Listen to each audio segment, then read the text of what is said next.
السلام علیکم ورحمۃ اللہ وبرکاتہ۔ بسم اللہ الرحمن الرحیم۔ اللہ کے نام سے شروع کریں گے جو بڑا مہربان اور نہایت رحم کرنے والا ہے۔ پارہ نمبر 21 کے شروع ہوتے ہی نماز کا حکم دیا گیا اور قرآن پاک کی تلاوت کا حکم دیا گیا۔ اے محبوب پڑھو جو کتاب تمہاری طرف وحی کی گئی، یعنی قرآن شریف کے اس کی تلاوت عبادت بھی ہے اور اس میں لوگوں کے لیے پند و نصیحت بھی، اور احکام و آداب اور مکارم و اخلاق کی تعلیم بھی۔ پھر بیان فرمایا جاتا ہے کہ اور نماز قائم فرماؤ، بے شک نماز منع کرتی ہے بے حیائی اور بری بات سے، بے شک اللہ کا ذکر سب سے بڑا ہے اور اللہ جانتا ہے جو تم کرتے ہو۔ اور اے مسلمانوں، کتابیوں سے نہ جھگڑو مگر بہتر طریقہ پر، مگر وہ جنہوں نے ان میں سے ظلم کیا، اور کہو ہم ایمان لائے اور جو ہماری طرف اترا اور جو تمہاری طرف اترا، اور ہمارا تمہارا ایک معبود اور ہم اس کے حضور گردن رکھتے ہیں، یعنی ممنوعات شرعیہ سے۔ لہٰذا جو شخص نماز کا پابند ہوتا ہے اور اس کو اچھی طرح ادا کرتا ہے، نتیجہ یہ ہوتا ہے کہ ایک نہ ایک دن وہ ان برائیوں کو ترک کر دیتا ہے جن میں وہ مبتلا تھا۔ حضرت انس رضی اللہ تعالیٰ عنہا سے مروی ہے کہ ایک انصاری جوان سید عالم صلی اللہ علیہ وآلہ وسلم کے ساتھ نماز پڑھا کرتا تھا اور بہت سے کبیرہ گناہوں کا ارتکاب بھی کرتا تھا۔ حضور سے اس کی شکایت کی گئی، فرمایا اس کی نماز کسی روز اس کو ان کی تمام باتوں سے روک دے گی۔ چنانچہ بہت ہی قریب ایسا ہی ہوا اور اس نے توبہ کی اور اس کی حالت بہتر ہوگی۔ حضرت حفصہ رضی اللہ تعالیٰ عنہا نے فرمایا کہ جس کی نماز اس کو بے حیائی اور ممنوعات سے نہ روکے وہ نماز ہی نہیں۔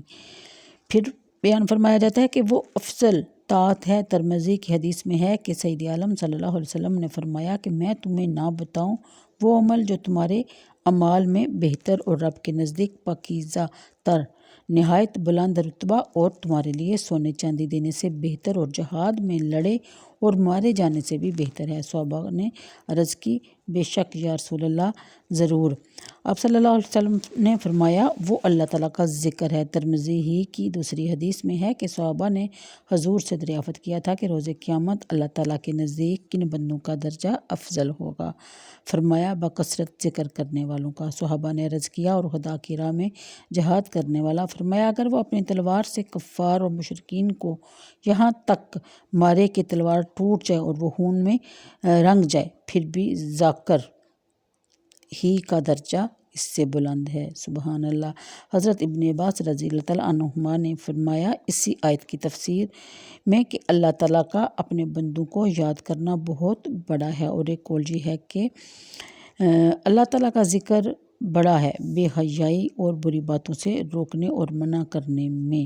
پھر بیان فرمایا جاتا ہے اور اللہ تعالیٰ کی طرف اس کی آیات سے دعوت دے کر اور حجتوں پر آگاہ کر کے زیادتی میں حد سے گزر گئے، عناد اختیار کیا، نصیحت نہ مانی، نرمی سے نفع نہ اٹھایا اور ان کے ساتھ غلظت اور سختی اختیار کرو۔ اور ایک قول یہ ہے کہ میں نے یہ ہے کہ جن لوگوں نے سید عالم صلی اللہ علیہ وسلم کو ایذا دی یا جنہوں نے اللہ تعالیٰ کے لیے بیٹا اور شریک بتایا ان کے ساتھ سختی کرو، یا یہ میں نہیں ہے کہ ضمنی جزیہ ادا کرنے والوں کے ساتھ احسن طریقہ پر مجادلہ کرو، مگر جنہوں نے ظلم کیا اور ذمہ سے نکل گئے، جزیہ کو منع کیا، ان سے مجادلہ تلوار کے ساتھ ہے۔ مسئلہ اس آیت سے کفار کے ساتھ دینی امور میں منازعہ کرنے کا جواز ثابت ہوتا ہے اور ایسے ہی علم کلام سیکھنے کا جواز بھی۔